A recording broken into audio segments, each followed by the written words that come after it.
নভেম্বরে স্থানীয় সরকার নির্বাচনের লক্ষ্যে নির্বাচন কমিশন কাজ করছে বলে জানিয়েছেন প্রধান নির্বাচন কমিশনার এ.এম.এম নাসির উদ্দিন। তার আগে সেপ্টেম্বরে ঘোষণা করা হবে তফসিল।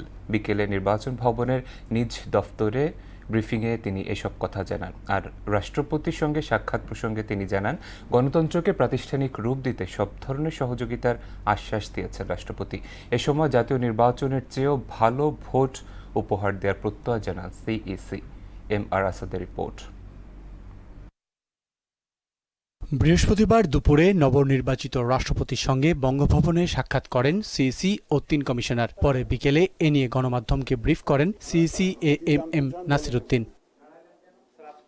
সিইসি জানান, স্থানীয় সরকার নির্বাচন সহ সব বিষয়ে ইসিকে পূর্ণ সহযোগিতার আশ্বাস দিয়েছেন রাষ্ট্রপতি মির্জা ফখরুল ইসলাম আলমগীর। আমাদের যে স্বাধীন সত্তা আমরা এটা বজায় রাখতে পারি, এই ব্যাপারে আপনার সহায়তা চাই। উনি বলেন যে আমার সহায়তা পাবেন। এখন আমি যে চেয়ারে বসছি, আমারও তো নিউট্রালি বিহেভ করতে হবে সবকিছু, এবং আপনাদেরকে যাবতীয় সহযোগিতা আমার পক্ষ থেকে আপনারা পাবেন।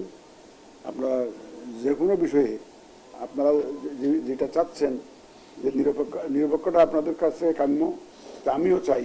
সেপ্টেম্বরে তফসিল ও নভেম্বরে নির্বাচনের লক্ষ্যে কমিশন কাজ করছে বলেও জানান তিনি। ঠাকুরগাঁওয়ের জন্য আবার একটা বাই ইলেকশন আছে, ওটা আমার 90 দিনের মধ্যে শেষ করতে হবে।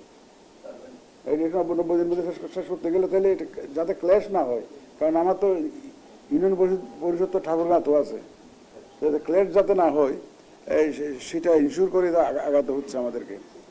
ইন এনি কেস আমার মনে হয় আমরা এই সেপ্টেম্বরের মধ্যে একটা শিডিউল দিতে পারবো। জাতীয় নির্বাচনের চেয়েও গ্রহণযোগ্য ভোট আয়োজনের আশ্বাস দেন সিইসি এ.এম.এম নাসির উদ্দিন। এখানেও ঢোকানোর জন্য আমরা প্রপোজাল তো অলরেডি মন্ত্রণালয়ে চলে গেছে আমাদের। এম.আর. আসাদ, মোহনা সংবাদ, ঢাকা।